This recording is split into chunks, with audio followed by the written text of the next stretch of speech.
kuweza kufika kwenye kipindi chetu hichi cha mchana. Haleluya!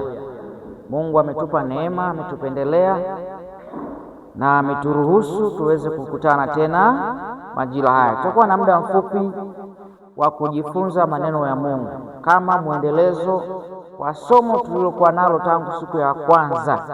Haleluya! Na kama unakumbuka, somo letu tumesema ni utoshelevu kama sumaku ya kubarikiwa kwako, namna ambavyo unavyoweza kumfanya Mungu akuamini, kisha akubariki, kisha akuzidishe, kisha akuongeze. Haleluya! Na tumeangalia mambo mengi mno mpaka hapa tulipofikia. Tumeangalia mambo mengi sana, na jambo ambalo tumefikia mpaka hatua hii ni ile hitimisho la kwamba kumcha Mungu maana yake nini, kumwabudu Mungu maana yake nini. Na tukasoma katika maandiko katika Mwanzo 22 mstari wa 12, tukasema kwamba baada ya Ibrahimu kumtolea Mungu sadaka, Mungu akasema ya kwamba sasa ninajua ya kuwa wewe unamcha Mungu, kwani kwa sababu hukunizuilia chochote. Haleluya! Na tukaenda mbali zaidi mpaka tukafikia hatua sasa ya kuanza kujifunza namna tunavyoweza kuishi katika hali ya kumwabudu Mungu kwa lugha ya utoaji. Maana mwisho wa siku tukaja kugundua ya kwamba kumwabudu Mungu, kumpa Mungu ibada ni kujitoa, ni kutoa, ndiyo dhabihu iliyo takatifu. Haleluya! Na nikawaeleza ya kwamba tunatoa kwa maana gani? Tunatoa kwa maana ya utoshelevu. Sikufundisha habari za kutoa sadaka, na kufundisha kwa habari ya wewe mwenyewe maisha yako tu yawe sadaka. Haleluya! Au kwa lugha nyingine nakufundisha kuishi maisha ya utoshelevu, kujitoa ili uwe mcha Mungu, ili unapofikia hatua umepungukiwa na kitu bado mbele za Mungu, Mungu akuamini. Anakuamini Mungu sio kwa sababu ya vitu, bali kwa sababu ya hali ya moyo wako, kama alivyokuwa Ayubu. Tuliangalia tukasema Ayubu alikuwa na vitu, shetani na dunia ikawa inaamini ya kwamba Ayubu anamcha Mungu kwa sababu ya vitu.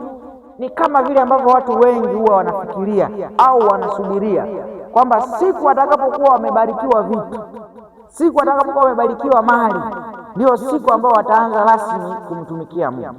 Haleluya! Nikasema huo ni udanganyifu ambao shetani anaufanya, kutuambia kwamba inabidi tuwe na vitu ili tuhesabike kuwa tumebarikiwa. Kumbe Mungu anachokiangalia ni hali ya moyo wako, ili atafasiri huyu mtu amebarikiwa. Haleluya! Nikakufundisha vitu vingi sana mpaka nikakufikisha kwa habari sasa ya jambo la kwanza ambalo tunajifunza kutoka kwa kanisa la Makedonia, ambalo Mungu kupitia mtumishi wa Mungu Paulo alithibitisha kanisa hili kuwa linakidhi sifa ya kuigwa, sifa ya kutazamwa. Na hapa Paulo anakutana na kanisa la Korinto, kanisa ambalo kwa vitu, kwa hali, muonekano wa kidunia, muonekano wa kijamii, lilionekana kuwa lina uafadhali wa vitu. Bwana asifiwe sana. Kwa hiyo Paulo anaanza kuelezea kanisa hili. Tukasema jambo la kwanza ambalo tunajifunza kutoka kwenye hili kanisa ni kwamba neema ya Mungu ndio msingi wa maisha ya utoaji. Tukasema ili tufikie hatua ya kuishi maisha ya utoaji, sio kwa sababu ya jitihada zetu, sio kwa sababu ya vitabu na elimu tutakazopeana, lakini ni kwa neema ya Mungu. Haleluya! Tukajifunza kuhusu neema ya Mungu kwa undani. Tukajifunza ni jinsi ambavyo neema ya Mungu ni njia, ni mwalimu wa namna ya kuenenda kwenye maisha yetu, na Mungu akatusaidia tukahitimisha kwa maombi, kuomba Roho Mtakatifu. Maana katika Yakobo 4 mstari wa 5 na wa 6 maandiko anasema Roho Mtakatifu anatuonea wivu, anatutamani. Kwa namna hiyo basi anatujalia neema iliyozidi. Bwana asifiwe sana. Neema iliyozidi maana yake nini? ziada. Tukasema tusiishie tu kuwa wa kawaida. Kwa maana ya nini? Kuwa na neema tu kama wengine wanapopata neema. Maana yake tuhame kutoka kwenye hali ya kuwa watu tunaomwamini Mungu tu, tufikie kwenye hali ambayo sasa Mungu anatuamini. Haleluya! Na Daudi anasema kwamba Mungu alimfundisha Musa njia zake, alafu akawaonyesha matendo wana wa Israeli. Sasa tukasema ya kwamba tuhame viwango, tukae kwenye kiwango cha Musa. Na juzi niliwaambia kwamba Musa mwenyewe anatamani au alitamani taifa zima la Israeli liwe kama yeye. Haleluya!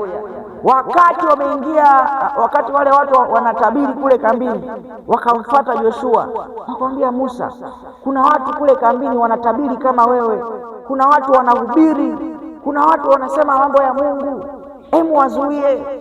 Haleluya! hemu wakataze. Musa akasema hapana, nimekuwa na wivu juu yangu kiasi hicho. Kwa nini? Maana mimi ninatamani ingaliwezekana watu wote wakajawa Roho Mtakatifu, watu wote wakaweza kunena kwa lugha, watu wote wakaongozwa na Roho wa Mungu. Haleluya! Ombi lile likajibiwa katika Agano Jipya, pazia la hekalu likapasuka. Mungu akasema, tazama nabisha hodi, yeyote yule, mtu yoyote yule, pasipo kujali kabila, pasipo kujali jinsia, pasipo kujali umri, pasipo kujali hali ya kiuchumi, maskini au tajiri, mrefu au mfupi, ila tu atakayekuwa tayari kufungua moyo wake, Roho Mtakatifu, Bwana Yesu Kristo na Mungu Baba wote wataingia ndani yake na kufanya makao kwake. Haleluya! Alafu mwisho wa siku anasema wao ndio watakaoishi. Ndio maana inabidi ufe uzaliwe upya. Haleluya! Kufa maana yake nini? Unajiakataa, unajiondoa umiliki, unamruhusu Mungu awe Bwana. Ile Bwana maana yake awe master, awe mtawala wa maisha yako, aongoze yeye maisha yako mahala popote pale, sio ukiwa kanisani, sio ukiwa kwenye maombi, sio ukiwa unahubiri, ila maisha yako yote, popote utakapokuwa, Mungu aonekane kuliko wewe. Haleluya! Ufikie hatua kama alivyokuwa Petro, watu wakamwambia, hata kuongea kwako tuna mashaka, mbona unaongea kama yeye? Mbona tukikutazama ni unafanania? Haleluya! Maana yake umegeuzwa upya nia yako, umekuwa na nia iliyokuwa ndani ya Kristo. Kristo alikuwa na nia gani? Atimize mapenzi ya Mungu. Hiyo ndiyo shauku yake. Fanya afanyavyo, lengo lake ni atimize mapenzi ya Mungu. Haleluya! Kwa hiyo hilo lilikuwa ni jambo la kwanza. Sasa jambo la pili, kumbuka tunasoma katika Wakorinto wa pili sura ya 8 mstari wa kwanza pale, kuanzia mstari wa kwanza. Paulo anaongea na kanisa la Korinto. Haleluya! Korinto wa pili sura ya 8. Haleluya! Kwa jambo la pili tumesema usichague ukawaida ikiwa unataka matokeo yasiyo ya kawaida. Usichague ukawaida ikiwa unataka matokeo yasiyo ya kawaida. Ili uweze kufikia katika hali ya kuishi katika utoshelevu, Mungu akuamini, lazima ufanye maamuzi, lazima ufanye machaguzi ya kuchagua kutokufanya mambo kikawaida, kutokuwa mtu wa kawaida, ujitofautishe, uwe na ziada. Watumishi wa Mungu, kama ni kumtumikia Mungu, uwe na ziada. Ndio maana tukasema ya kwamba hakikisha unakuwa miongoni mwa watu ambao Roho Mtakatifu atawajalia neema iliyozidi. Hakikisha unapambania ile ziada. Bwana asifiwe sana. Ikiwa watu wote watakuwa na 80, basi wewe uwe na 85, uwe na ziada. Ndiyo itakutofautisha wewe na jamii ya waamini, kwamba hata kama tuko wote kanisani, lakini Mungu, mimi nataka uniamini. Sitaki tu kuwa muamini, sitaki tu kusema ninakuamini wewe Bwana, wewe ni mtetezi wa maisha yangu. Hapana, nataka wewe pia Mungu nisemee. Haleluya! Unajua maana yake? Maana yake ni kwamba kuna mazingira utakuwa unatembea, kuna mazingira utakuwa unaenda, mbele yako kuna ajali, mbele yako kuna majanga, mbele yako kuna mambo mabaya ambayo yanaenda kutokea.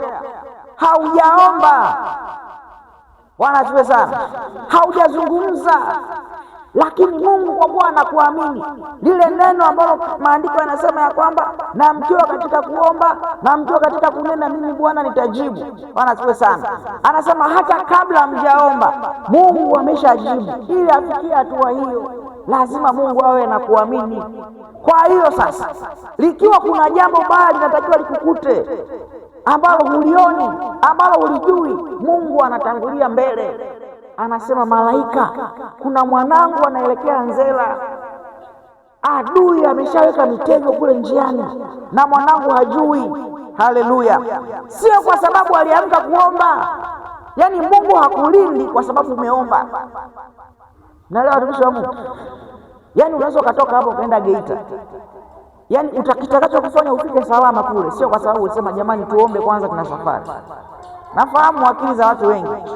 Akitoka hapa kwenda nyumbani kwake haombi, ila akitoka hapa anasafiri anaelekea Mwanza, anaanza na maombi. Tumshukuru Mungu kwanza. Baba, tazama mbele yangu kuna safari, navunja roho za ajali. Watumishi wa Mungu, watu wanadondoka chooni, wanapoteza maisha. Yaani unasikia tu alijikwaa tu, alikuwa nyumbani kwake nje amejikwaa. Haleluya! Najaribu kukuonesha kinachokulinda wewe sio maombi. Kwa nini shetani asije kukushambulia wakati wewe unatembea, unasema hapa natoka kidogo nenda hapo sokoni? Kwa nini asije pale katikati? Au nyie mjesikia mtu kagonga basikeli amefariki? Kagongwa na basikeli kafariki. Mimi kuna ndugu yangu mmoja aligongwa na basikeli, kalazwa Bugando. Basikeli hii unayojua wewe, kalazwa Bugando. Lakini kwa nini? Sisi akili yetu inawaza ajali lazima uwe na safari ndefu. Unatoka hapo unaenda Kahama, unapanda basi, hapo ndio unasema Mungu kumbuka safari yangu. Jamani, naombeni mniombeni na safari. Kwa nini? Unawaza ajali inapatikana ukiwa unaenda mbali, lakini kumbe Mungu kila siku anakuhangaikia maisha yako. Unatoka hapa kanisani unaenda kumtembea rafiki yako, Mungu anajua kwamba adui kuna kitu amekusudia. Kuna nyoka alikuwa anakatisha pale, alitakiwa akuume, lakini Mungu inabidi akutangulie. Haleluya! Kwa hiyo Mungu anatakiwa kwenye maisha yako afikie hatua ya kukuamini. Kwa hiyo kabla haujaomba, Mungu anawajibika na maisha yako. Kabla haujazungumza, Mungu anasema kuna mwanangu kule, mtoto wangu. Siwezi kukaa nifikirie kwamba huyu mtoto wangu ili ale chakula inabidi aniombe, lakini natakiwa nijue mtoto wangu nikiamka asubuhi anatakiwa anywe chai, amka mchana anatakiwa ale ugali, anatakiwa afanye nini? Ni wajibu wangu.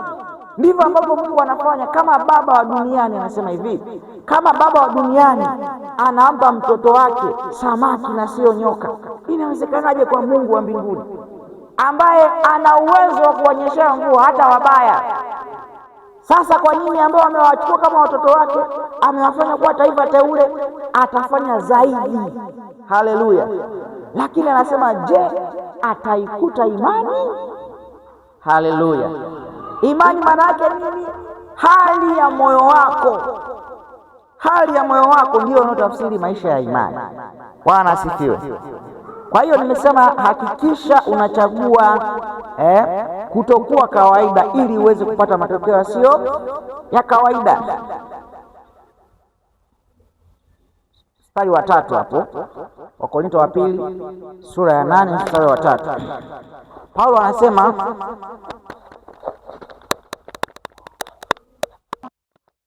haleluya,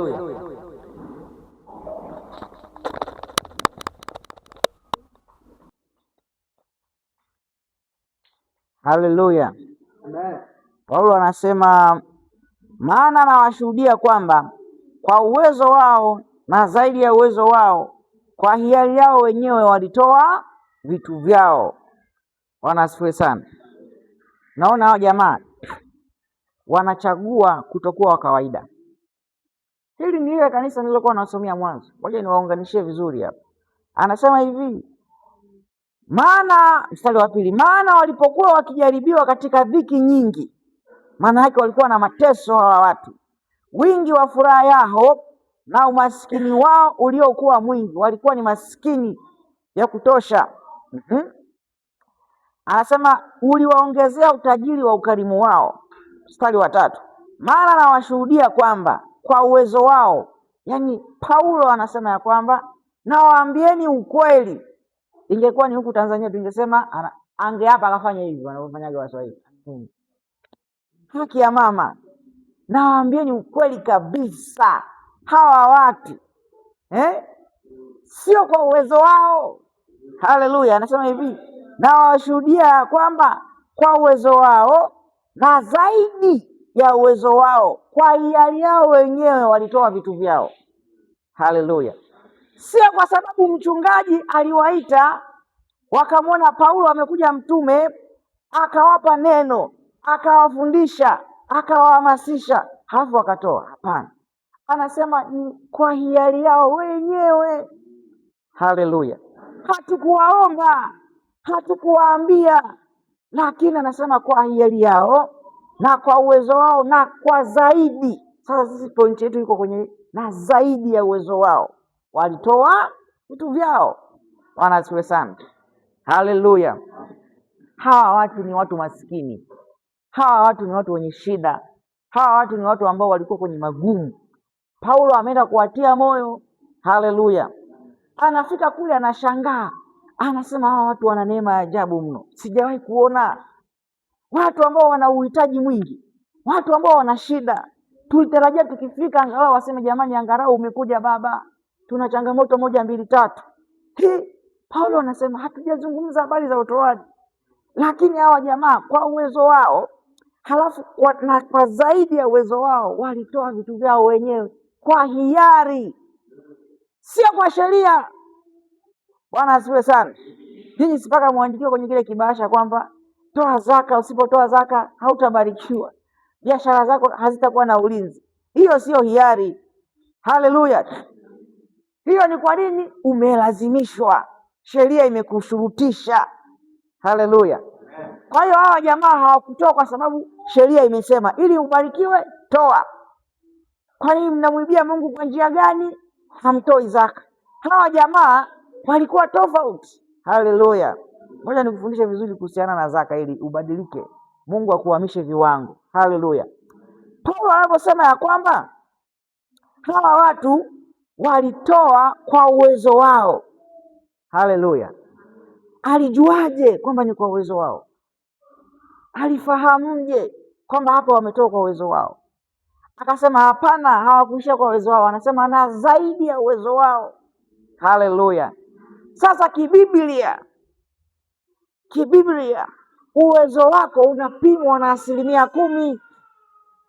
Haleluya. Yaani ile unapotoa fungu la 10, unapotoa fungu la 10 la kile ambacho Mungu amekupa, ya kile ulicho nacho, pale umetoa kawaida. Haleluya. Nani sikia watumishi wa Mungu? Pale umetoa ndani ya uwezo wako. Yaani hauna maajabu. Upo yaani umetoa kawaida kama yule bwana aliyekuwa anatoa. Sasa mimi natoa fungu la 10 kila siku. Mungu hata hana habari. Yes, yuko busy na mambo yake. Lakini unapotoa zaidi ya uwezo wako, mbingu inashtuka. Mbingu inashtuka. Yesu siku moja alikuwa anahubiri, wamejaa watu kanisani, akasimama mbele ya chombo cha sadaka, wakaanza watu kuja kutoa. Haleluya. Wakatoa watu wengi, hela za kutosha, na ambao walikuwa hawatoi sikio nao wakatoa. Akatoka mama mmoja huko mjane. Haleluya. Yule mama sio kwa sababu alikuwa maskini, muelewe. Yaani sio kwamba sadaka yake ilipata kibali kwa sababu alikuwa ni mjane au kwa sababu alikuwa ni maskini, hapana. Yule mama akatoka kule na sadaka yake, akafika pale akaweka pale ni vipande viwili vya sadaka, akatoa, akaondoka. Baadaye Yesu akasimama mbele yao. Watu waliokuwa wanatoa hela nyingi walikuwa wamekaa mbele kama kawaida yao, wanasubiria angalau sana. Yaani tunashukuru Mungu kwenye ibada hii. Mtumishi wa Mungu ameahidi 2 milioni. Mpigeni makofi jamani. Haleluya. Amen. Kwa hiyo yule bwana, wale waliotoa hela nyingi wamekaa wanasubiria Kristo afanyeje, awasemee kwamba tunashukuru sana kwa kweli mmejitoa mno. Haleluya. Yesu akasema kama Paulo alivyosema, na pia haki ya mama. Humu ndani watu wengi wametoa, haleluya, lakini huyu mama mjane ametoa kuliko wote. Kwa nini? Amefanya ziada.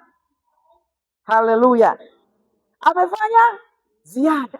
Kwa hiyo mpaka leo tunamzungumza, tutaondoka, tutaiacha Biblia itaendelea kumzungumza. Kwa nini alichagua kuwa tofauti? Kwa kifupi ni kwamba kama mbingu ilikuwa inapokea zile sadaka, kama ni moshi unapanda kwenda juu, moshi uliopanda juu kwenda mbinguni ukafika kwa haraka ni wa yule mama mjane. Haleluya. Tafsiri yake ni nini wapendwa? Kama unataka kuwa watofauti mbinguni, mbingu zikutambue, haleluya, na huko unahangaika na fungu la 10, pole. Yaani wewe jiandae kusema tu wachungaji ni matapeli. Hao mitume ni matapeli, wanatuambia fungu la 10, wanatuibia tu wewe. Yaani wewe jiandae hivyo na kuhakikishia, kwa sababu maandiko ndivyo walivyosema. Kitu ambacho kiko ndani ya uwezo wako ni fungu la 10. Yaani kile ndo kipimo ambacho kinaonyesha Bwana uwezo wako ndio huu. Kwa hiyo ukipata 100,000 ukatoa shilingi 10,000, yaani ule ni uwezo wako. Kiasi kwamba tunatakiwa tukuulize, wewe mbona umeshindwa kufanya kitu cha uwezo wako? Umefelije huu mtihani? Wewe hujui moja jumlisha moja, hujui kweli? Umefelije? Maana yake ni standard ya kawaida ya uwezo wako. Kwa hiyo Paulo anakaa na Wakorinto, huoni anazungumza kwamba walitoa zaka. Anasema walitoa zaidi ya uwezo wao. Haleluya. Ile neno zaidi ndio kitu tunachokufundisha, ndio kitu ambacho kitakufanya ufikie hatua sasa Mungu aanze kukuamini. Haleluya. Hebu angalia hapa baadhi ya watu ambao wanatufundisha kuchagua kutokufanya vitu kikawaida. Kabla hapo angalia Methali sura ya 8 mstari wa 17. Methali sura ya 8 mstari wa 17. Bwana asifiwe.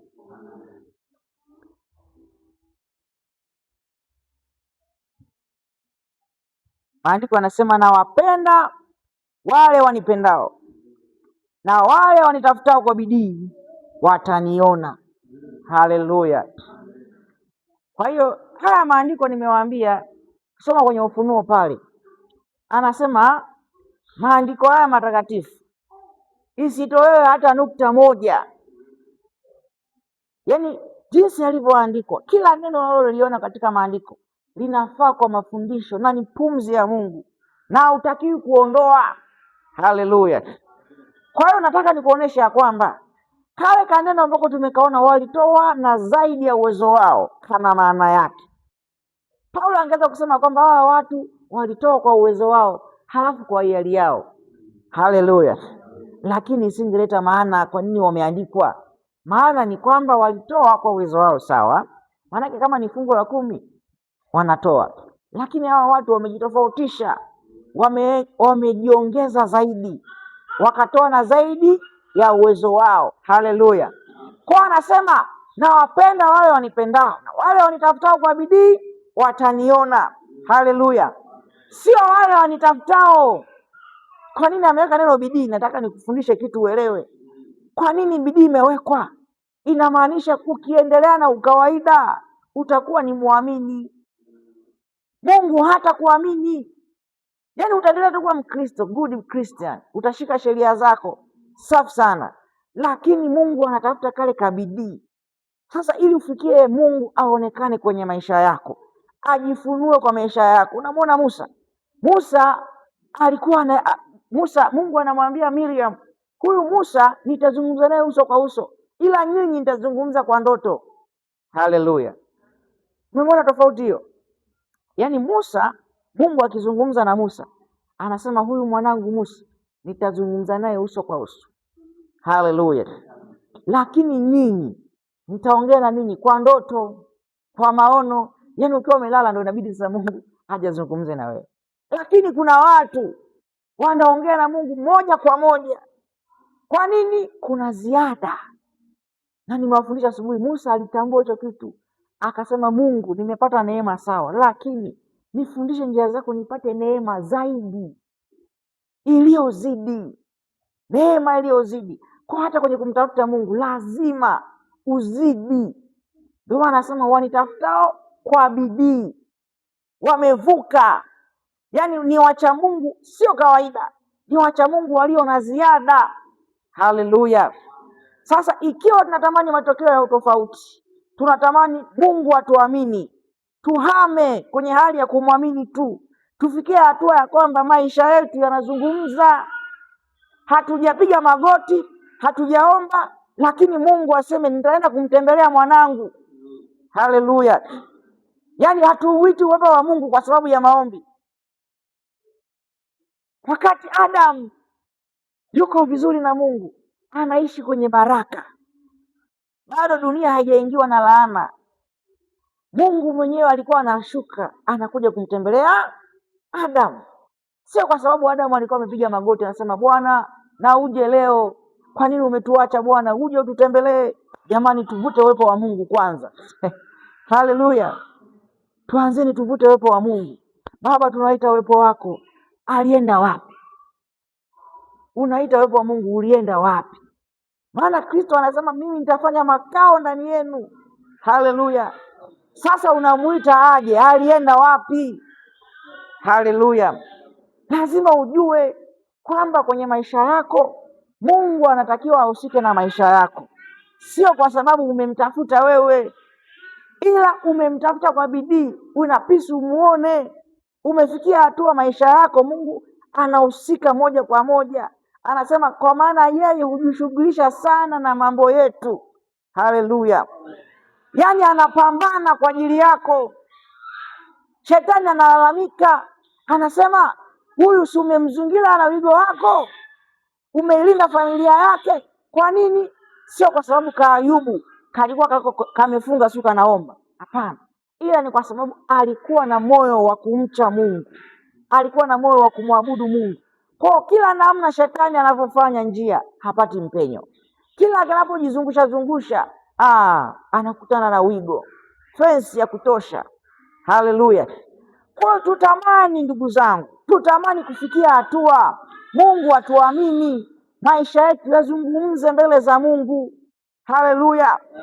Tuko kwenye mazingira ambayo Mungu anatenda kwenye maisha yetu, anatuonyesha njia zinazoleta matokeo, sio kwa sababu tumefunga, sio kwa sababu tumeomba, sio kwa sababu tumetoa, bali kwa sababu tuna moyo wa ibada ndani yetu, tu wacha Mungu. Haleluya. Kwa hiyo tutafunga ili kutengeneza ushirika na Mungu. Hatutafunga kumwambia Mungu kuna 1 2 3. Tutafunga ili Mungu, kumwonyesha Mungu sisi tunajitoa kwako. Tumefunga kwa ajili ya kukuinulia wewe sifa na utukufu. Haleluya. Siku moja unafunga, unasema kanisani wiki hii tutakuwa na maombi ya kufunga. Kwa nini? Tunaomba muda wote, tutakuwa tunakutana kanisani kwenye maombi yetu tunasifu tu. Haleluya. Haleluya. Sio ukisikia kuna maombi ya kufunga jamani unauliza, tunaombea nini? Mahitaji ni nini? Haleluya. Inabidi tubadilike. Ndio maana hatuoni mabadiliko. Kwa nini? Tuko kwenye maombi kwa ajili ya mahitaji. Mungu hawezi kustahimili hicho kitu, wapendwa. Naambia ni ukweli. Wewe mwefikiria wewe mtoto wako kila saa anakupigia tu simu, na shida ya sabuni, na shida ya sukari, na shida ya maji, na shida ya unga. Yaani kabla hujatoka chumbani tu mahitaji kibao. Ndivyo ilivyo. Siku moja nilihubiri kanisa moja nikasema, unajua tukija kanisani kuna muda Mungu anaondoka kwanza anatuacha. Kwa sababu kelele ni nyingi nyie. Baba, wananisema vibaya kwa jina la Yesu. Haleluya. Mwingine huku, baba, mwanangu kafukuzwa ada. Jehova, naona nimepoteza kibali kwa mchungaji. Sasa mfikiria hizo kelele zote hizo, Mungu anapokea sifa saa ngapi? Na maandiko yamesema yeye ukaa katika sifa, si ndio watumishi wa Mungu? Yaani kundi zima tunaomba, hakuna hata mmoja ambaye anamwambia Mungu wewe ni mwaminifu, wewe umetukuka, wewe ni Mungu usiyeshindwa. Haleluya.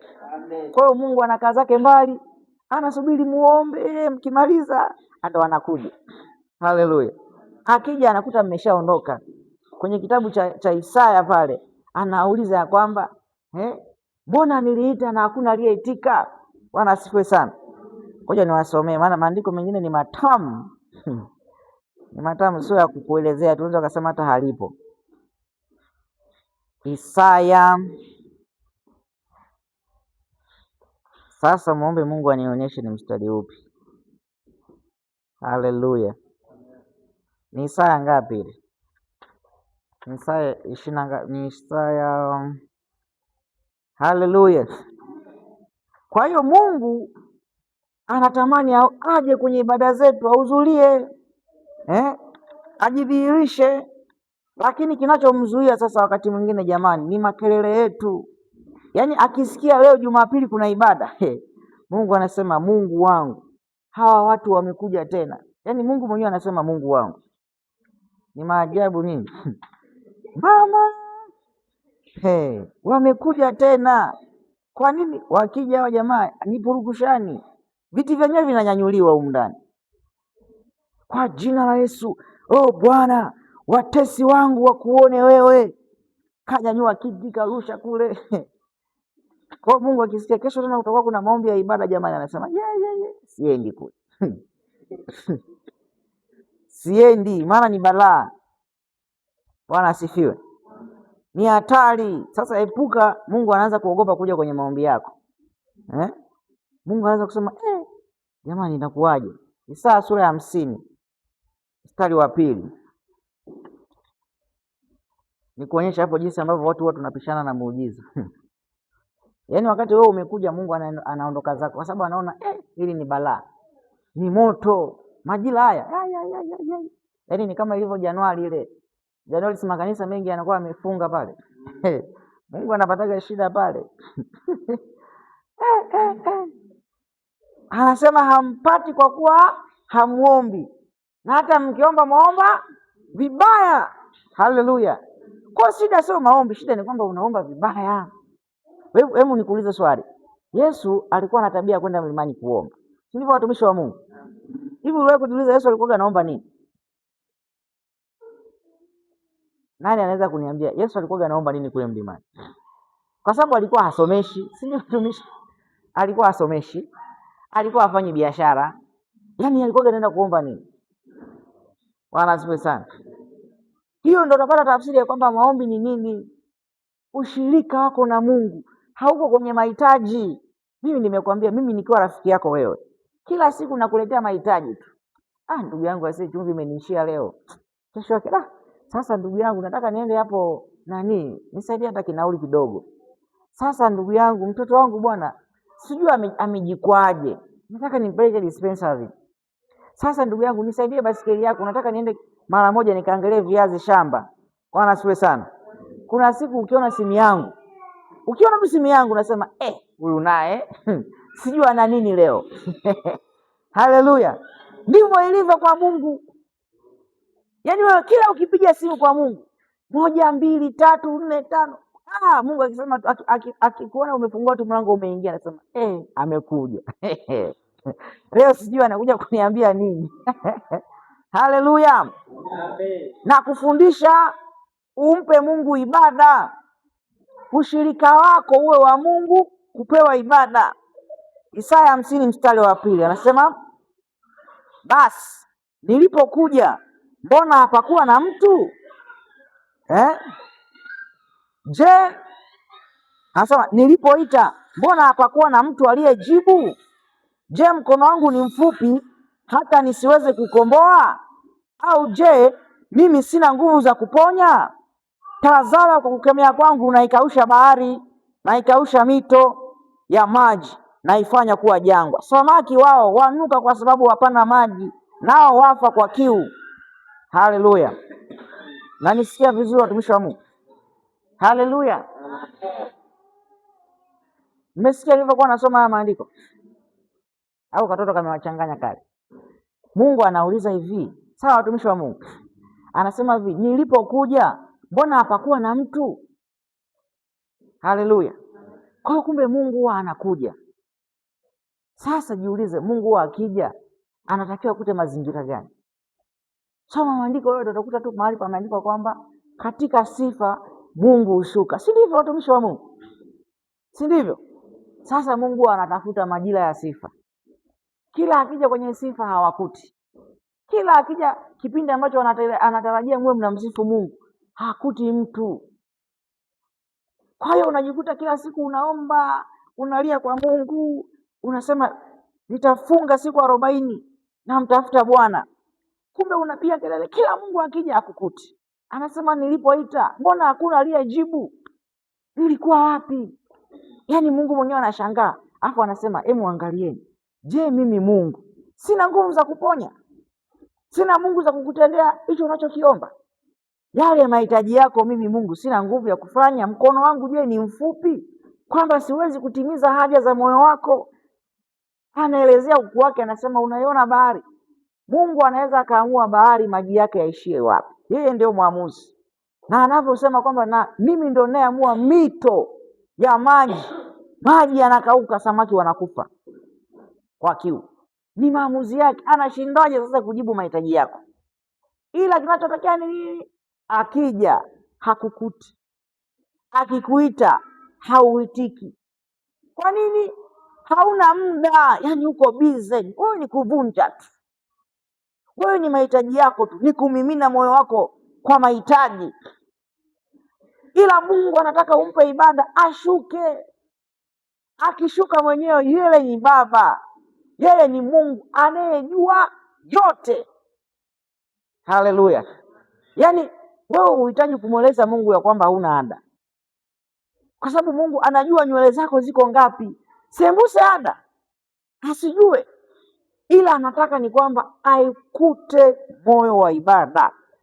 Haleluya!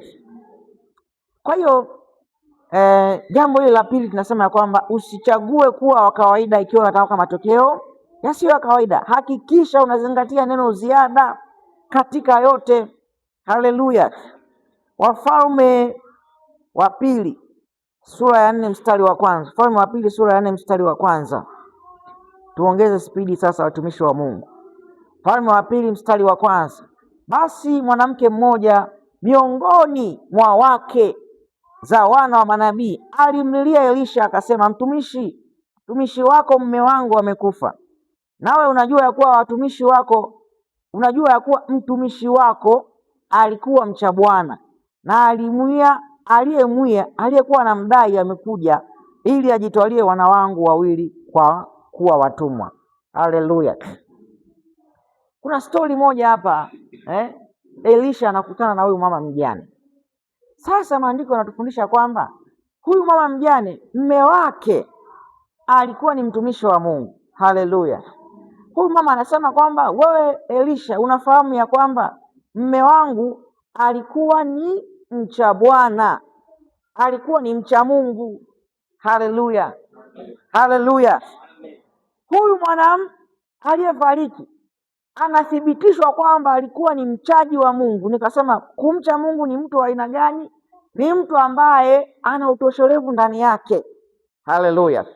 Sasa hebu angalia huyu mwanaume, pamoja na kwamba alikuwa ni mcha Mungu, pamoja na kwamba alikuwa ni mtoshelevu, lakini alikuwa anadaiwa. Unaelewa watumishi wa Mungu? Nataka nikufundishe uelewe tafsiri ya hili kitu, ili usije ukasema ya kwamba utoshelevu au kuishi katika ile utoshelevu ni mpaka uwe na vitu. Kuna mtu ana hali ya utoshelevu ndani yake, mbingu zinamtambua kama mtu aliyetosheka, mtoshelevu, ambaye ni mcha Mungu, lakini bado ana madeni, anadaiwa, anakopa, ana uhitaji. Daudi anasema ya kwamba Bwana ndiye mchungaji wangu, sitapungukiwa na kitu. Alafu Daudi wao anasema hivi, anasema sijawahi kuona mwenye haki wangu ameachwa. Haleluya! Ukisoma historia utakuja kugundua kwamba Daudi, kuna muda Daudi alikuwa anaishi ugenini, hana mahala pa kukaa, amekimbia. Daudi huyo yuko kwenye mazingira magumu, lakini katika yote bado hakuona kwamba Mungu amemwacha, hakuona wewe wa Mungu umepungua. Kwa huyu baba, pamoja na kwamba maisha huenda alikuwa magumu, paka alikuwa anakopa, lakini ndani yake ndani yake alikuwa na ule utoshelevu, alikuwa ni mcha Mungu. Haleluya! Ule ucha Mungu aliokuwa nao, hata kama ameondoka duniani, lakini bado unazungumza. Haleluya! Elisha akamwambia, nikufanyie nini? Una kitu gani? Akasema, ila chupa ya mafuta. Bwana asifiwe sana. Haleluya, haleluya, watumishi wa Mungu. Bwana Yesu asifiwe. Mwambie jirani yako, Bwana yuko pamoja nawe. Mwambie, Bwana yuko pamoja nawe. Haleluya. Sasa wapendwa ndugu zangu, niwaeleze ukweli kwamba maisha haya yanahitaji uwe na ziada, yanahitaji usiwe wa kawaida. Huyu mama ni mjane, anatakiwa alipe deni, watoto wake wanachukuliwa. Mtumishi wa Mungu Elisha anaenda pale, anasema kwamba mume wangu alikuwa ni mcha Mungu. Elisha anamwambia, una kitu gani? Anamwambia, nina kitupa tu cha mafuta ndani. Haleluya. Elisha anamwambia hivi, nenda ukaombe vyombo vya kutosha. Haleluya. Nataka nikufundishe kitu cha tofauti kwa huyu mama, uelewe maisha ya utoshelevu. Huyu mama anadaiwa, narudia tena, ila mume wake alikuwa mchaji wa Mungu. Kwa hiyo kwa lugha nyingine, huyu mama naye pia alikuwa ni mchaji wa Mungu. Takuonesha hapo mbele. Anamwambia, una nini? Nina mafuta tu ndani. Okay, haina shida. Sasa nenda katafute vyombo. Una vyombo humu ndani? Ndio baba, ninavyo. Akakusanya vyombo vyake. Elisha akamwambia, ndugu, hivi vyombo havitoshi, nenda ukaazime kwa majirani. Haleluya. Akaenda kuazima kwa majirani mpaka majirani vyombo vyao vikaisha. Haleluya. Sasa hebu muangalie huyu mama jinsi alivyokuwa, ili aweze kuazimwa vyombo. Bwana asifiwe sana. Ili aweze kuazimwa vyombo, lazima awe ni mchaji wa Mungu, lazima uwe na ushuhuda mzuri. Haleluya. Na nisikia, lakini yaani wewe unavyoishi na majirani zako, unaishi vipi? Una utambulisho gani? Ukienda kuazima vyombo, wanaweza kukupa? Wanaweza kukuamini wakupe? Naelewa watumishi wa Mungu. Huyu alikuwa anadaiwa, lakini alihakikisha bado ana mahusiano mazuri na jamii inayomzunguka, ana ushuhuda mzuri, wana uwezo wa kumwamini. Kwa hiyo anapoenda kuambia, jamani, naombeni mniazime madumu yenu, naombeni mniazime vyombo vyenu, wakamwazima, wakampa. Sio kwamba aliyempa dumu alienda kumpa mafuta bure. Naelewa watumishi wa Mungu. Yaani wale watu waliomwazima madumu bado akatoka pale kwenda kuwauzia mafuta. Haleluya. Kwa lazima ujifunze kuwa mcha Mungu, kuishi kwa utoshelevu. Mungu atakuzidishia kwa kadri ulivyo mwaminifu kwake, kwa kadri ulivyo mcha Mungu kwake. Haleluya. Samueli wa pili sura ya 17 mstari wa 28. Samueli wa pili sura ya 17 mstari wa 28. Bwana asifiwe sana. Hapa tunakuta stori ya mtu mmoja anaitwa jina lake lina maajabu, anaitwa Barzilai. Haleluya. Mtumishi, simu yako iko onye, yule bwana asija kaja akaukosa. Haleluya. Huyu mtumishi wa Mungu anaitwa Barzilai. Maandiko yanatufundisha jambo kubwa sana la muhimu. Alichagua kutokuwa wa kawaida. Akachagua kutokuwa wa kawaida, akapokea matokeo yasiyokuwa ya kawaida. Haleluya. Kwa hiyo maandiko yanasema hivi kuanzia mstari wa 27. Ikawa Daudi alipofika Mahaniamu. Daudi amekimbia katika nchi yake ya Israeli baada ya mtoto wake Absalomu kutaka kuwa mfalme. Kwa hiyo Absalomu anataka amuue Daudi. Daudi kakimbia, yuko katika hali ya ugeni, yuko katika kukimbia. Na unajua unapokimbia unakuwa hujajipanga, utembee na vyakula, utembee na magodoro, yaani ni mbio.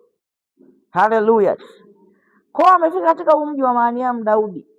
Maandiko yanasema hawa watu wamewataja hapo, na huyu Barzilai Mgileadi anasema wakaleta magodoro na mabakuli na vyungu na ngano na shairi na unga na bisi na kunde na dengu na asali na siagi na kondoo na samli ya ng'ombe, wapate kula Daudi na watu waliokuwa pamoja naye, kwani walisema, watu hawa wanaona njaa, tena wamechoka, nao wana kiu huku nyikani.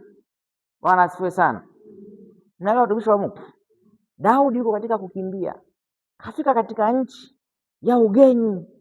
Alipofika kule, kuna watu ambao wao wakachagua kutokuwa wa kawaida, kwa hiari yao, hawajaenda kuombwa, lakini wakaona tu kwamba hawa watu wana njaa, hawa watu wamechoka. Yaani wewe kujua mtu mwenye njaa hauhitaji kuambiwa. Mtu mwenye njaa unajua tu. Yaani ukimwangalia joto, huyu ni mhitaji, huyu ana njaa, huyu anatakiwa kuguswa, maisha yake yanahitaji msaada. Haleluya. Kwa Barzilai akafanya maamuzi, akasema, jamani, hawa watu hatuwajui. Haleluya. Lakini wako kwenye shida, wako kwenye njaa. Kusanyeni magodoro tuwapelekee wapate angalau sehemu ya kulala. Kusanyeni vyakula, kusanyeni kondoo, chukueni asali, chukueni vyungu, fanyeni kila namna, tuwasitiri, tuwafanyie ukarimu. Haleluya. Sio kwa sababu tuna kitu tunakihitaji, sio kwa sababu kuna matokeo tunatamani tupewe. Haleluya. Lakini tunasikia kufanya hivyo, tunapenda, sio kwa sababu tuna mahitaji kutoka kwao. Hatutoi ili tupate. Umeelewa watumishi wa Mungu? Hatutoi vitu ili tuweze kupewa tena, wala hatutoi kama kukopesha kama kudai, ili tusije kumwambia Mungu, mimi nilikutolea moja hivi mbili tatu, mbona unibariki, mbona unirudishii? Maandiko yanasema hawa watu walitoa kwa sababu ndani yao walikuwa na hali ya ukarimu, walikuwa na hali ya utoshelevu. Wakasema, jamani, hebu wapeni wafanyeni vyema hawa watu, wako kwenye njaa, wana kiu, wapelekeni maji, wanahitaji chakula, hawana nguvu, wapeni na magodoro walale vizuri. Haleluya. Sasa huyu Barzilai, ngoja nikuonyesha sasa faida yake. Faida yake ya kwanza ni katika sura ya 19, Samueli yoyo wa pili, sura ya 19 kuanzia mstari wa 31. Kwa baadaye sasa Daudi akaja kupigana vita na huyu Absalomu. Baada ya kushinda vita sasa, Daudi akawa anarejea katika mji wake wa Yerusalemu, anarudi katika taifa la Israeli, akapita mahala pale ambapo walimsatiri. Haleluya. 31. Tena Barzilai Mgeriadi akashuka kutoka Legoimu, akavuka Yordani pamoja na mfalme amvushe Yordani. Naye Barzilai alikuwa mzee sana, amepata umri wa miaka 80, naye amemlisha mfalme hapo alipokuwa Mahanaimu. Haleluya.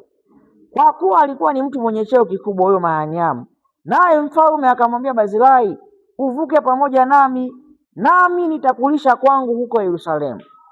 Haleluya.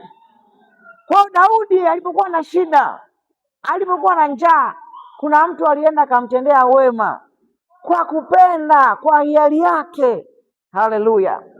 Maandiko yanasema kwamba apandacho mtu ndicho atakachokivuna. Mungu hadhihakiwi wapendwa.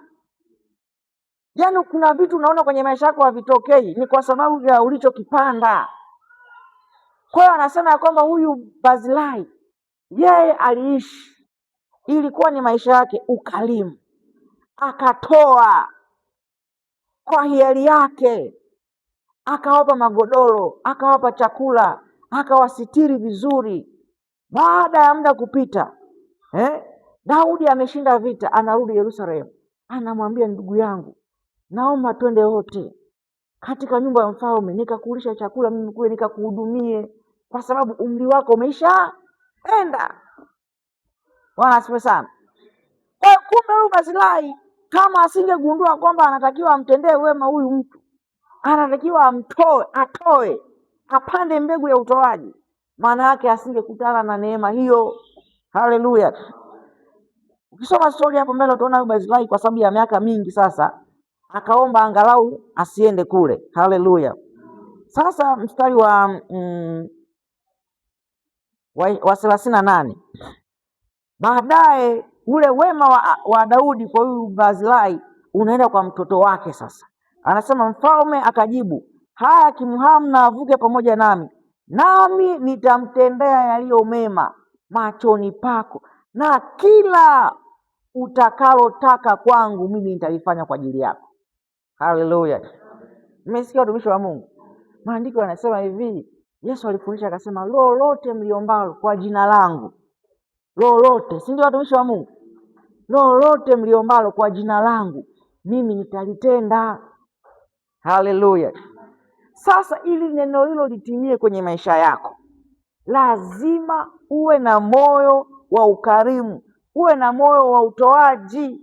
Utoaji ndio ucha Mungu, ni mbegu unapanda.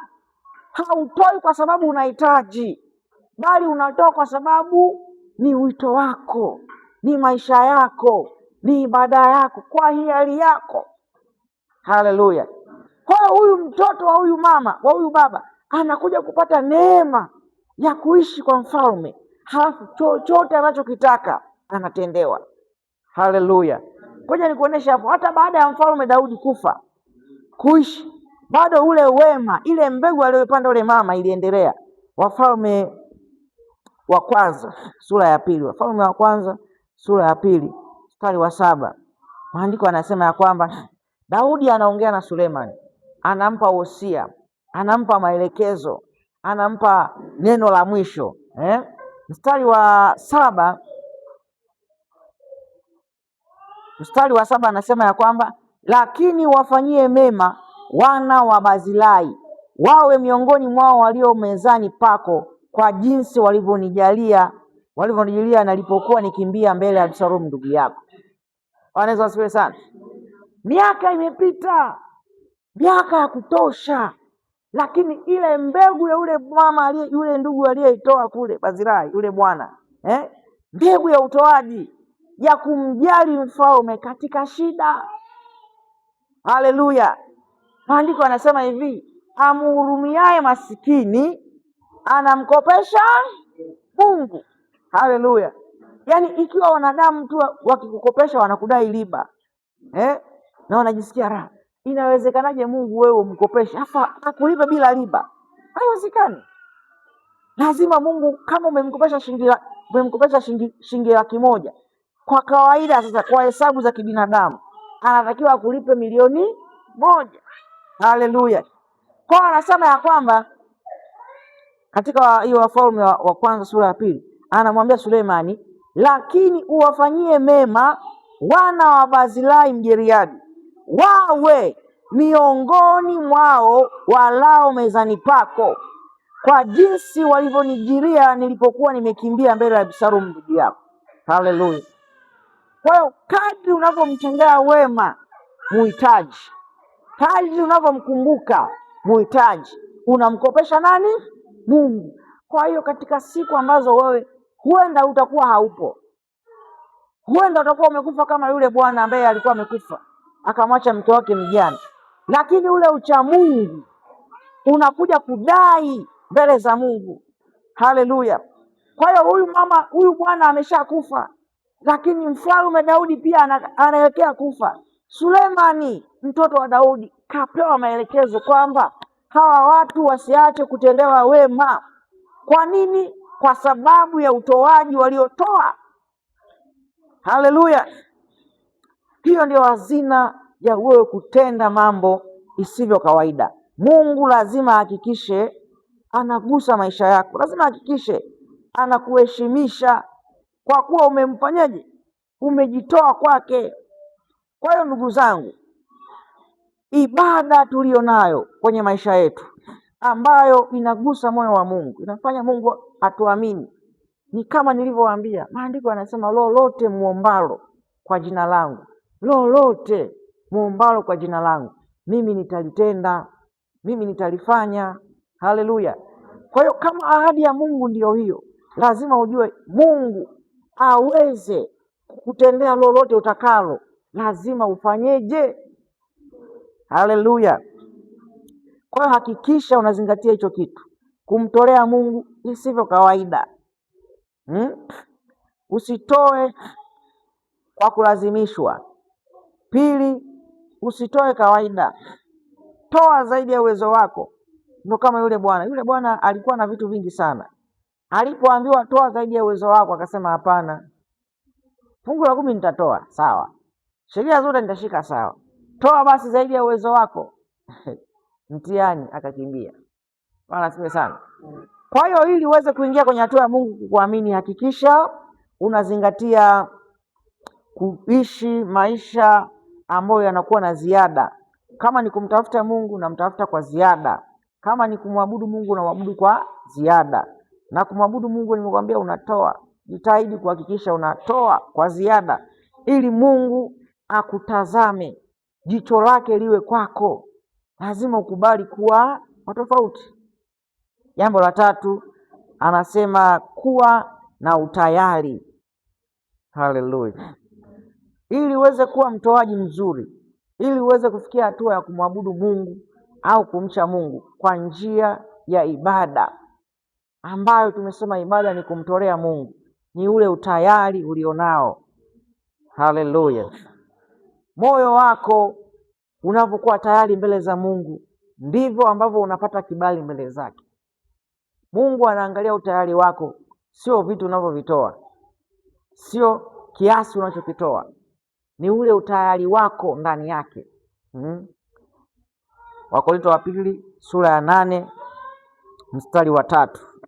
Mstari wa 3 tumeshaangalia. Mstari wa 4 anasema, wakituomba sana pamoja na kutusii kwa habari ya neema hii na shirika hili la kuwahudumia watakatifu. Haleluya. Mbona watu walikuwa ni wahitaji, lakini walikuwa na utayari wa kutoa vitu, kiasi kwamba kuna mazingira ya Paulo alikuwa anawaambia, jamani, inatosha, jamani, anawaonea huruma. Lakini wao walikuwa na ule utayari, walikuwa na ile shauku, walimsii Paulo, tunawasii jamani, mturuhusu tushiriki katika neema hii. Haleluya. Kwa hiyo ndugu yangu, uwe na utayari katika kumtumikia Mungu, uwe na utayari katika kutoa. Tumemwona Ibrahim alikuwa na utayari, utii. Fundisha jana, utayari ni utii.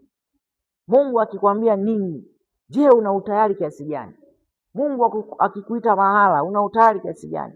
Akiomba kitu kutoka kwako, una utayari kiasi gani? Kwa hawa watu walikuwa na utayari, pamoja na kwamba walikuwa na mahitaji mengi, pamoja na kwamba walikuwa na changamoto nyingi, lakini walikuwa na utayari wa kuwahudumia watakatifu. Kwa lugha nyingine, walikuwa na utayari wa kumtolea Mungu, walikuwa na utayari wa kusapoti huduma ya Injili, walikuwa na utayari wa kumtumikia Mungu katika namna zozote zile. Haleluya. Wagalatia 6 mstari wa 9.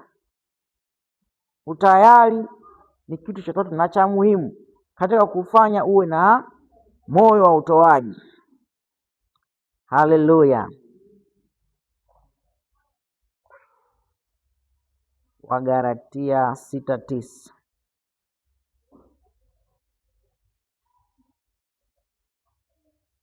Andiko anasema ya kwamba tena tusichoke katika kutenda mema, maana tutavuna kwa wakati wake, tusipozimia roho. Haleluya.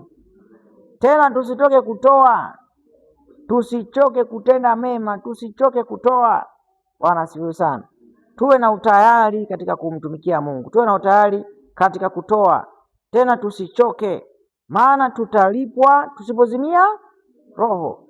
Kwa hiyo ndugu yangu, hakikisha kwenye maisha yako una utayari, uko tayari kumtolea Mungu, sio kwa sababu amekuahidi kitu fulani, bali kwa sababu umechagua maisha. Ni utoshelevu, ni hali yako ya moyo. Wafalme wa pili sura ya 4 mstari wa 8. Wafalme wa pili sura ya 4 mstari wa 8. Bwana asifiwe. Tutamalizia hapo, maana naona. Haleluya. Bwana asifiwe. Mpo watumishi wa Mungu? Mungu awabariki sana na hongereni. Kwa kweli mmejitoa hizi siku 3-4 tuliojifunza, alafu Mungu asitende mambo makubwa na ajabu, itakuwa ni ajabu sana. Haleluya. Anasema hata ikawa siku moja Elisha alikwenda Shunemu, na huko kulikuwa na mwanamke mmoja mwenye cheo, naye akamshurutisha aje ale chakula. Ikawa alipokuwa akipita ile njia, huingia kula chakula. Bwana sifiwe. Yule mwanamke akamwambia mumewe, tazama, mimi naona ya kuwa mtu huyu apitaye kwetu mara kwa mara ni mtu mtakatifu wa Mungu, na kuomba tumfanyie chumba kidogo ukutani, na ndani yake tumwekee kitanda na meza na kiti na kinara cha taa, na itakuwa atujileapo ataingia humo. Haleluya. Kwa tunaona kuna mwanamke mmoja hapa. Huyu mwanamke, ndugu yangu, alikuwa na mahitaji, lakini andiko anasema alikuwa anamuona Elisha anapita mahala pale. Alipokuwa anamuona mara kwa mara, akamuona, akawa na utayari wa kumkarimu, akawa na utayari wa kutoa, sio kwa sababu ya kuhitaji. Hakutoa kwa sababu alikuwa anataka alipwe, lakini alikuwa na utayari wa kumkarimu. Kwa akimuona Elisha anapita, anamkaribisha chakula, karibu chakula. Akawa na Elisha anapita na kula chakula. Baadaye yule mama akasema, huyu mtu ni mtakatifu sana, ni mtakatifu wa Mungu. Akamwambia mume wake, mume wangu, tumjengee huyu nyumba, tumjengee chumba, ili awe akifika hapa anapata muda wa kupumzika, analala, anakula chakula. Haleluya. Wakajenga nyumba. Yule Elisha akawa akipita pale analala, anakula chakula. Haleluya. Siku zote hizo wametenda kwa hiari, wametenda kwa utayari. Hawakuwa na mahitaji yaliyosababisha wafanye kile kitu. Ikafikia hatua Elisha akaanza kujiuliza, hivi huyu mtu ana changamoto gani? Tumuombee nini? Haleluya. Ndo anaulizana na mtumishi wa Mungu. Wanasema, huyu mtu bwana hana mtoto. Wakasema hana mtoto. Sasa changamoto yake ni hana mtoto. Kumbuka, hakuambiwa na yule mama, ila Gehazi na Elisha wako chumbani wamekaa wanawaza, huyu mtu bwana atukarimu hivi, lakini hajawahi kutuambia mahitaji yake. Hebu fikiria, anahitaji nini? Wakaona kwamba huyu hana mtoto. Sasa ndugu yangu, wewe ukikutana na mtumishi wa Mungu, kinachoanza ni nini? Kinaanza nini kwenye maisha yako? Baba, yani ni bora nimekuona.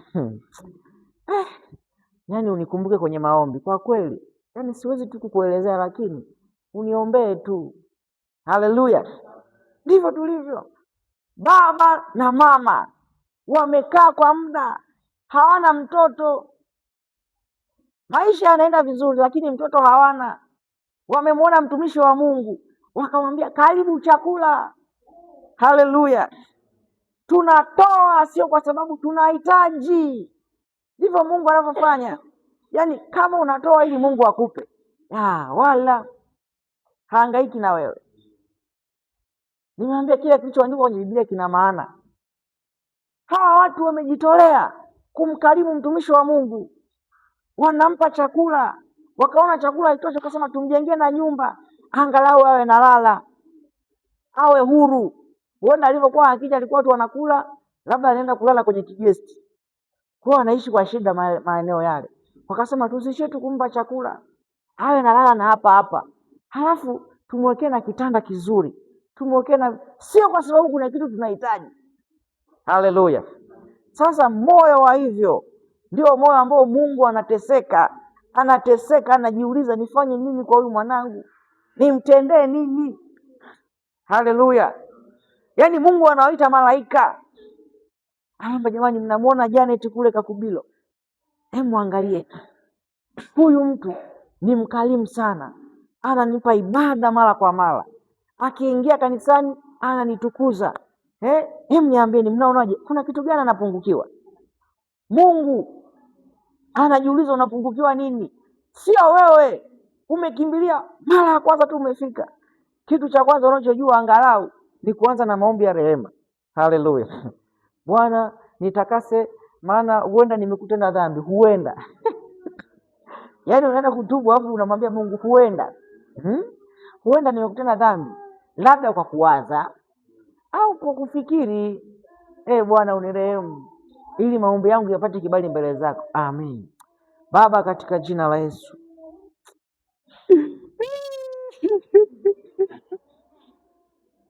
wasifiwe.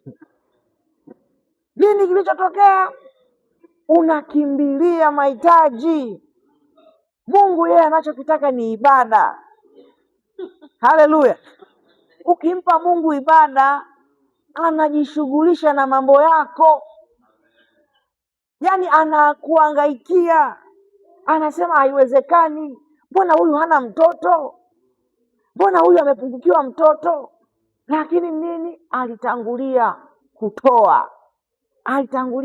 kutoa ibada. Bwana siwe sana. Kwa hiyo huyu mama anapata neema ya kupata mtoto katika umri ambao umeenda hivi. Unajua mpaka tujiulize ya kwamba kuna changamoto gani, afu tuseme kwamba ila naona hapa kila tukija wako wenyewe tu hawana mtoto. Lazima uwe umethibitisha ya kwamba bwana, hawa watu wameoana mwaka juzi, si ndio watumishi wa Mungu?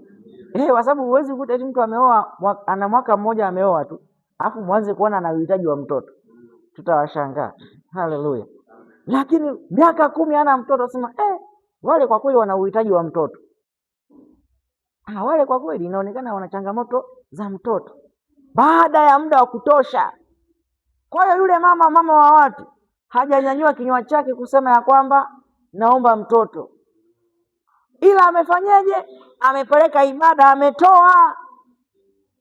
Nasikia watumishi wa Mungu, hakutoa ili apate mtoto, ila alitoa kama ibada. Alikuwa na moyo wa utoaji ndani yake, alikuwa na utayari pasipokuwa na maelekezo. Tena hakuambiwa na Elisha kwamba mama, kama ukinipa chakula nitakuombea mtoto.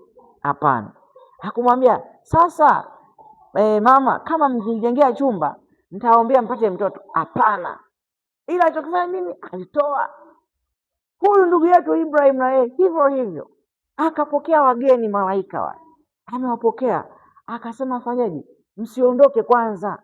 Akaandaa chakula kizuri, akawakarimu. Baada ya hapo ndo anamwambia kwamba mwakani majira kama haya utakuwa na mtoto. Wanasiwe sana. Hivi unadhani Ibrahimu alianza kuwaeleza mahitaji? Hakuwaeleza mahitaji, ila alifanyeje? Alifika tu akatenda ibada ya utoaji, akamcha Mungu, akatoa. Haleluya! Kwa hiyo hakikisha unazingatia hicho kitu. Nimekuambia Wafalme tumeshasoma, tuangalie tena Samueli wa pili sura ya 16. Kuna mtu mwingine tena hapa na yeye pia anatufundisha kitu, anaitwa Siba. Sema Siba, sema Siba. Haleluya! Samueli wa pili sura ya 16 mstari wa 1. Hapa pia Daudi yuko kwenye kukimbia, yuko kwenye shida, amekimbia mahala pake pa ufalme kwa sababu Absalom anataka kuwa mfalme. Kwa hiyo anasema, naye Daudi alipokipita punde hicho kilele cha mlima, tazama Siba mtumwa. Haleluya! Kwa sifa ya kwanza ya huyu bwana ni mtumwa. Mtumwa maana yake nini? Yaani alikuwa ni kama mfanyakazi. Kwa hiyo kwa lugha nyingine alimuona Daudi kama bosi wake. Haleluya! Ingawa alikuwa ni bosi mkuu zaidi, maana huyu alikuwa ni mtumwa wa Mefibothesh ambaye alikuwa bado ni mdogo kwa Daudi. Kwa hiyo alikuwa ni mtu wa chini, alikuwa ni yani kama ni kwa habari ya uchumi wake ulikuwa uko chini sana. Kwa hiyo alikuwa hana tena sifa ya kusaidia mtu mwingine, alikuwa ni mdogo sana, ni mtumwa tu. Anasema akamkuta na punda wawili waliotandikwa, na juu yao mikate 200 ya ngano na vishada 100 vya zabibu kavu na matunda 100 ya wakati wa hari na kiriba cha divai. Mfalme akamwambia Siba, ni za nini hizi? Siba akasema, punda ni za jamaa wa mfalme, wazipande. Haleluya! Kwa anajua mfalme ana punda, hicho kitu anafahamu. Mfalme hatembei kwa mguu. Akasema huenda mfalme ana majirani au ana marafiki ambao hawana usafiri, kwa hiyo akafanyeje? Akampa punda. Haleluya! Kwa hiyo endelea kusema ya kwamba na mkate na matunda ni chakula cha hawa vijana, na divai ni kwamba wanye hawa wazimiao njiani nyikani. Mfalme akasema, na mwana wa bwana wako yuko wapi? Siba akamwambia mfalme, angalia, anakaa Yerusalemu, kwani alisema, leo nyumba ya Israeli watanirudishia ufalme wa baba yao. Haleluya. Mstari wa 4, ndipo mfalme akamwambia Siba, tazama, yote yaliyokuwa mali ya Mefiboshethi ni yako. Na Siba akasema, mimi nasujudu na nione kibali machoni pako, bwana wangu mfalme. Bwana asifiwe sana. Umepata nafasi ya kukutana na rais. Haleluya. Yaani mnaongea, mko direct wewe na yeye. Unafanya nini? Mambo rais anakuja bwana. Haleluya. Yaani umepata kidaftari chako, umeandika listi pale. Sasa tutakuwa watoto wangu unajua wanasoma shule ya kawaida. Kama ikipata neema basi angalau kuna kishule hapa, ada yake sio kubwa sana baba. Lakini pia mimi ni mjane. Mimi ni yatima. Baba yangu mimi kama angekuwepo ningekuwa angalau. Halafu rafiki zangu, ndugu zangu wenyewe kama hawanionyesha shirikiano. Haleluya. Siba akaenda kwa mfalme, ni mtumwa, nimewaambia huyu mtu. Haleluya. Alivyoona mfalme anapita huku akasema hapana, akachukua vipunda vyake viwili. Sasa kwa mfalme ni vitu vidogo sana, na huyu Siba amenifundisha kitu kizuri sana.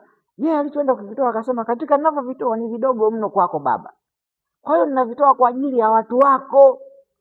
Haleluya. Akachukua punda wake wawili. Alipochukua punda wake wawili anampelekea mfalme, anamwambia punda na mikate na vinywaji, amebeba furushi 200. Mfalme anamuuliza, hivi vitu ni vya nini? Hajamuomba, lakini alikuwa na utayari wa kufanya ukarimu. Akamwambia, hawa punda mfalme, naomba watakusaidia jamaa zako, angalau watapanda. Haleluya. Halafu hichi chakula vijana wako, sio wewe. Yaani anajua mfalme hawezi kula chakula changu. Naelewa watumishi wa Mungu. Yaani unajua kabisa huyu bwana ni mtu mkubwa sana. Yaani sauti rahisi aje afu eti uhangaike wewe unampigia sijui mtoli. Unampigia sijui nini wanaita kamongo. Chakula chako kula ni vigumu. Huwezi kumpa chakula rahisi kirahisi tu. Haleluya. Kwa akawa na akili akasema, mimi kwa kweli sistahili kumpa chakula mfalme, ila hawa vijana wake naweza kuwahudumia. Haleluya. Akamwambia mfalme, hivi vyakula na haya matunda na hivi vinywaji ni kwa ajili ya vijana wako, ili watakapofikia hatua wamechoka, basi wanywe hii watie nguvu. Haleluya. Mfalme anasema hivi, haleluya, anasema yote, Bwana asifiwe sana, yote yaliyokuwa mali ya bosi wako, anasema ni yako. Haleluya. Kwisha habari yake. Sasa wewe endelea kufunga, mimi wala sikukatazi. Wewe endelea kuomba, endelea kufunga 3 kavu, endelea kufunga 6 kavu. Halafu baadaye uanze kusema kwamba Mungu ajibu maombi. Baadaye uanze kusema wachungaji ni matapeli. Baadaye uanze kusema uokovu ni dini tu ya Kikristo, ni wazungu walileta. Kwa nini matokeo huyaoni? Kwa nini hauna utayari? Mungu anataka umpe ibada. Haleluya. Kitendo cha Siba kusema kwamba sio kwamba alikuwa anaenda kutafuta cheo, wapendwa, nawaambieni ukweli. Sio kwamba alikuwa na nia ya kwamba akienda kumpa mfalme atapewa 1 2 3. Hapana. Lakini ndani yake alikuwa na utayari wa kufanya ukarimu, na akasema, mimi kwa level yangu siwezi kukupa mfalme wewe chakula, basi nawapa watoto vijana wako, watumwa wako. Ule utayari unabadilisha historia ya maisha ya Siba. Haleluya.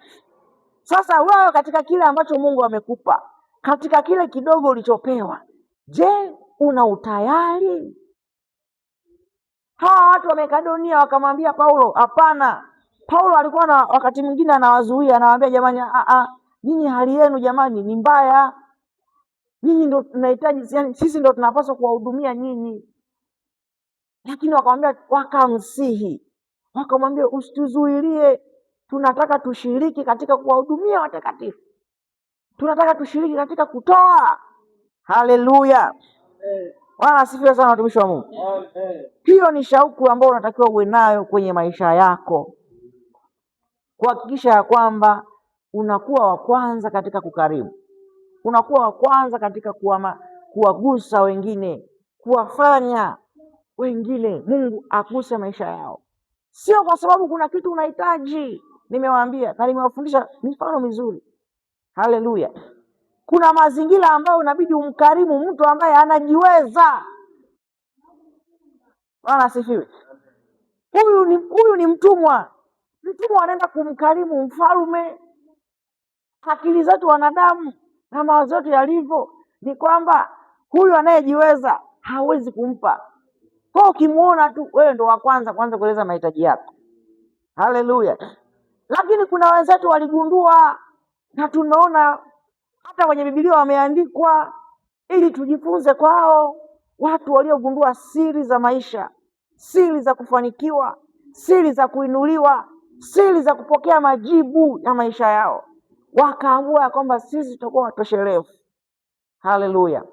Wakaona ya kwamba ili Mungu aweze kugusa mahitaji yetu, aweze kugusa maisha yetu, lazima tujue namna ya kutembea na Mungu, namna ya kumshawishi Mungu akuamini.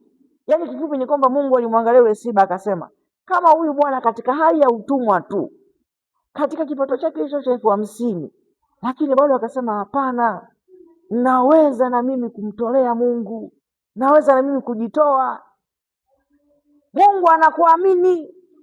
Kwa Daudi akasema haka kajamaa kana stahili vitu vya bosi wake. Yaani moyo kalionao ni moyo ambao mali kalizonazo kakipewa zaidi kanaweza kuimiliki. Haleluya. Maandiko yanasema aliye mwaminifu kwa kidogo atakuwa mwaminifu kwa kikubwa pia. Haleluya. Ndivyo ilivyo kanuni. Kwa hiyo ndugu yangu, yako mambo manne hapa nimekwambia, lakini hapa tutaishia jambo hili la 3. Alafu kesho kwa neema ya Mungu tutaanzia kwenye hili jambo la 4. Haleluya. Ili angalau upate muda wa kutafakari haya ambayo tumejifunza, mambo haya 3. Jambo la kwanza, neema ya Mungu ikuwezeshe, nguvu ya Mungu ikuwezeshe. Mambo yote yanafanyika kwa nguvu, vita inafanyika katika ulimwengu wa roho.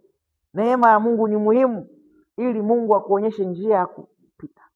Hawa wote unaona wanafanya, ni neema ya Mungu ilikuwa inawafundisha cha kufanya. Haleluya. Yaani huyu mama mpaka anapata wazo la kusema kwamba tumkaribishe mtumishi wa Mungu awe anakula chakula, tumjengee nyumba. Ni neema ya Mungu inamfundisha, inamuelekeza, sio kwenye vitabu. Hajasoma kitabu, hajaenda shule, sio kasema unajua mimi ningekuwa nimeenda shule ningekuwa nimefanya 1 2 3. Hapana. Haleluya. Haka kajamani katumwa, nika mtu kahoe hai, lakini kamepata neema. Mungu amekapa neema, kamepata maarifa, kamepata njia ya kufanya. Kamekusanya punda wake 2. Punda 2 kwa mfalme ni wadogo mno, yaani thamani yake ni ndogo sana. Kakasema jamani, na mikate 200. Mfalme anatembea na jeshi, watu wengi, lakini kamechukua tu mikate 200. Wapenda, unasema mimi Mungu akinipa angalau mikate 1000 nitawahudumia, maana wako wengi mno hawa. Haleluya. Lakini kakasema hapana, mimi pamoja na kwamba sina mikate yenyewe ninayoitengeneza, sio level ya mfalme kula lakini ninasikia ndani yangu neema ya Mungu inanifundisha ukarimu, inanifundisha utoaji. Kwa kufanya vile Mungu mwenyewe anakuamini. Akikuamini anasema katika kukubariki nitakubariki, katika kuzidisha nitakuzidisha na kukuongeza. Haleluya. Kwa hiyo utajikuta umezidishiwa, umeongezeka, historia ya maisha yako imebadilika. Kwa sababu gani? Moyo wako tayari umepata kibali mbele za Mungu, tayari umeaminiwa na Mungu. Mungu amekuamini, hana mashaka na wewe, anajua chochote atakachokuagiza utakitenda kwa uaminifu. Haleluya. Kwa hiyo yale maandiko yanayosema kwamba lolote mtakaloliomba kwa jina langu mimi Mungu nitalifanya, mtapokea. Anasema ombeni bila kukoma nanyi mtapata. Si ndivyo watumishi wa Mungu? Lakini tunaomba hatuoni. Anasema hampati kwa sababu mwaomba vibaya. Haleluya. Kuomba vibaya. Kwa najaribu kukuonyesha ya kwamba inabidi ufikie hatua ya Mungu kukuamini. Uwe na hali ya utoshelevu ndani yako. Yaani Mungu anahusika na maisha yako, sio kwa sababu umezungumza kwenye maombi. Kwa kifupi ni kwamba, je, unahisi kwamba Mungu kama usipoenda kuzungumza kwenye maombi anakuwa hajakusikia? Anakuwa hakuoni? Anakuona vizuri sana. Lakini kinachokusumbua ni kwamba neema ya Mungu ya kukufunulia namna ya kuishi, namna ya kutenda, ili ufikie hatua ya kuwa na utoshelevu ndani yako, ndio changamoto. Ule utayari. Ingekuwa ni wewe mtumishi wa Mungu anapita kila siku, umempa chakula mara ya kwanza, umempa chakula mara ya pili, mara ya tatu umeshachoka. Haleluya. Unaweza kusema huyu Elisha naye kwa nini atasitembea na chakula chake? Kila siku tunampa sisi tu. Haleluya. Kila siku tunamhudumia tu sisi. Atafute naye atakazi bwana. Tumechoka bwana. Sisi watumishi wa Mungu. Na sisi tumechoka bwana. Lakini yule mama akasema, yani huu wema tunaotenda bado sana. Kwa chakula tu. Bado sana. Ninashuhudia ndani yangu. Anamwambia mume wake. Sasa wewe unampaga mume wako mawazo gani? Anakwambia nashuhudia ndani yangu mume wangu. Tumjengee nyumba, chumba cha nje. Tumwekee na kiti na kitanda. Ili angalau tunapompa chakula asiende mbali kulala. Alale hapa. Bwana asifiwe sana. Ndio maana katika Wagalatia anasema kwamba msichoke kutenda mema. Kwa uenda huyu mama angesema bwana mimi huyu bwana nimejitosheleza. Chakula nimempa sana, nimemhudumia sana. Kumbe Mungu alikuwa anasubiria aongeze jambo moja. Haleluya. Ili Mungu aseme wow, sasa nimejua ya kwamba kweli wewe mcha Mungu. Haleluya. Kwa hiyo ninawajibika kuhakikisha na kutetea. Ninawajibika kuhakikisha ya kwamba maisha yako yanabadilika. Haleluya. Bwana asifiwe. Kwa hiyo Mungu akubariki sana, na mimi ninakuombea neema ya Mungu ya kukuwezesha, ya kukufundisha kumpa Mungu ibada kwa njia ya ukarimu, kwa njia ya utoaji.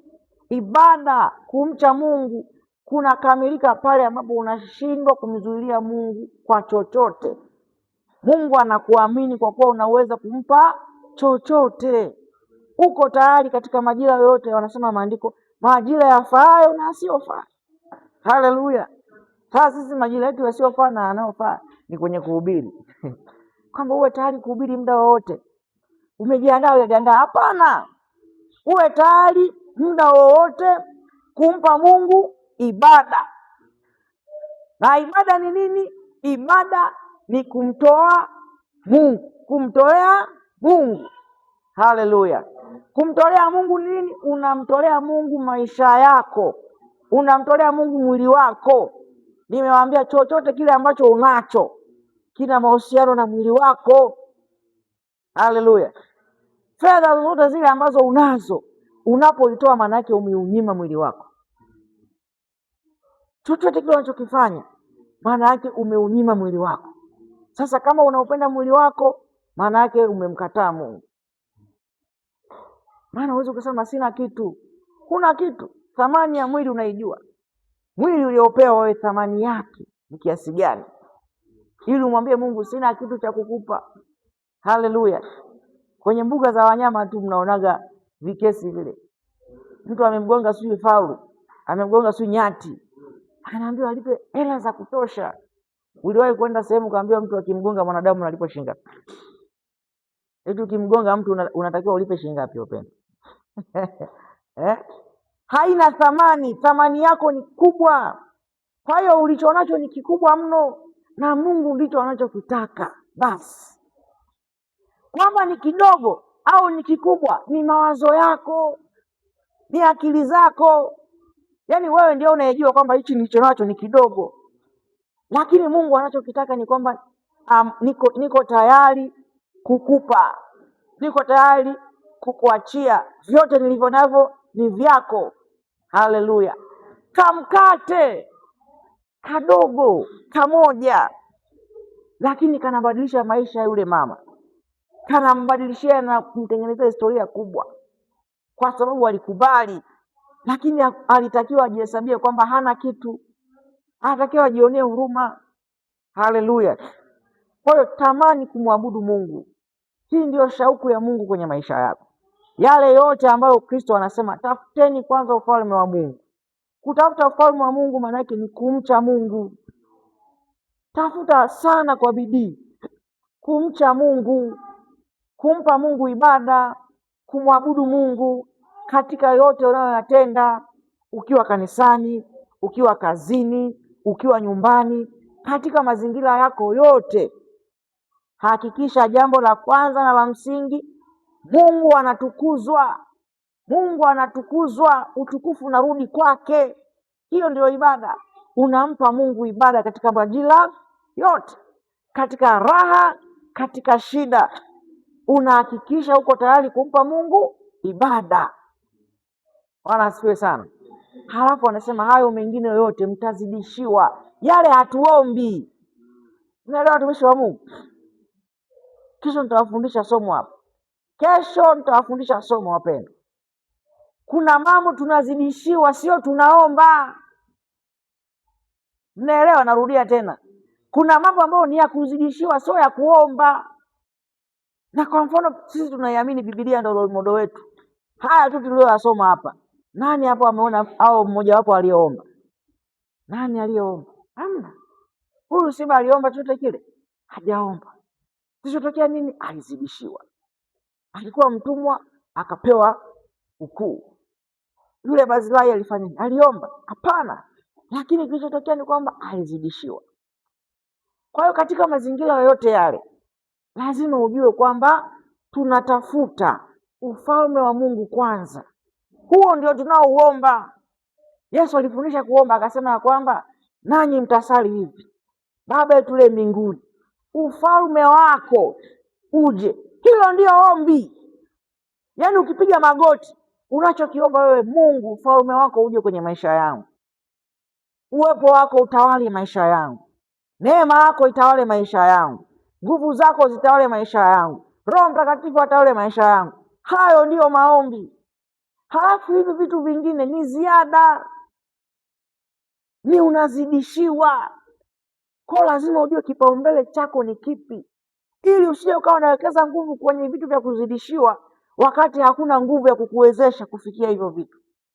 Lazima uhakikishe ufalme wa Mungu, baraka ya Mungu inakaa kwanza kwenye maisha yako. Hayo mengine mtazidishiwa. Yesu aliwaambia watu, msisumbukie ya duniani, kwamba mle nini, mnywe nini, mvae nini, mlale wapi. Si ndivyo watumishi wa Mungu? Yesu mwenyewe ndo anasema hivyo. Akasema jamani, hebu angalieni majani. Haya majani au kunguru tu, hawalimi, hawafanyi nini, lakini Mungu anahakikisha wanakula. Sasa je, sisi ambao tumeumbwa kwa mfano wake, si wa thamani zaidi, wapendwa wa Mungu? Haleluya! Kwa hivyo tutafute kwanza ufalme wa Mungu. Yaani tutakapopata ufalme wa Mungu, hayo mengine ni ziada. Yaani unashangaa. Haleluya! Maandiko yanasema kwamba yeye ataamuru watu wa kila taifa watakujilia. Sivyo watumishi wa Mungu? Katika Isaya nadhani pale 52. Watu wa kila taifa watakujilia wewe. Halafu anasema atafanya maisha yako ya kwamba utakapopita jangwani, yeye atatoa njia nyikani na maji jangwani. Maisha yako yaani watu watakuita mbarikiwa. Haleluya! Lakini ili ufikie hatua hiyo, ni lazima kwanza Mungu akuamini. Mungu akuamini. Na ili akuamini lazima uwe na utoshelevu ndani yako.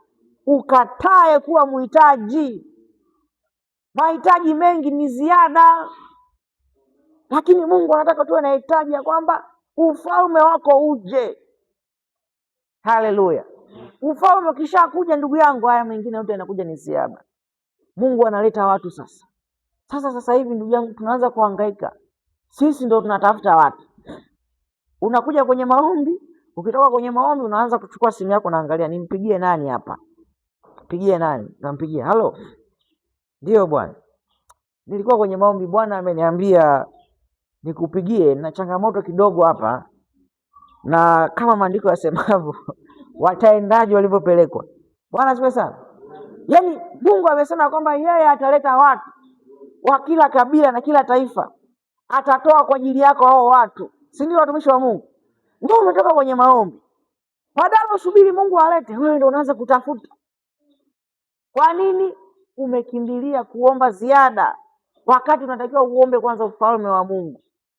Unatakiwa kwanza Mungu akutafakari kama mcha Mungu, akuone, halafu hao mengine sasa atakuzidishia.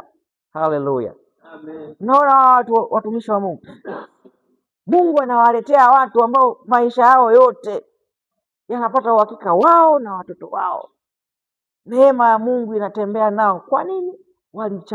Walichagua kutokuwa na ukawaida. Haleluya. Kwa mimi natamani nitakavyoondoka mahali hapa ni kuache unawekeza nguvu katika kumcha Mungu. Unawekeza Mungu katika kutafuta ufalme wa Mungu. Hapo tu utashangaa, nakwambia. Utashangaa sana. Yaani utashangaa kwenye maisha yako kwamba hivi kumbe Mungu akikuamini anakuzidishia kweli. Utashangaa. Haleluya. Yaani utashangaa, nakwambia ukweli. Mungu hapungukiwi. Bwana asifiwe sana. Kwa hiyo Mungu awabariki sana. Karibu kesho katika ibada, na naamini kesho tutajifunza vitu vya kutosha. Haleluya. Tutajifunza vitu vya kutosha tunapokuwa tunahitimisha semina yetu hii kwa neema ya Mungu. Bwana asifiwe. Amen. Kwa hiyo Mungu akubariki sana na nakutakia jioni njema. Simama kwanza tuombe. Bwana asifiwe sana.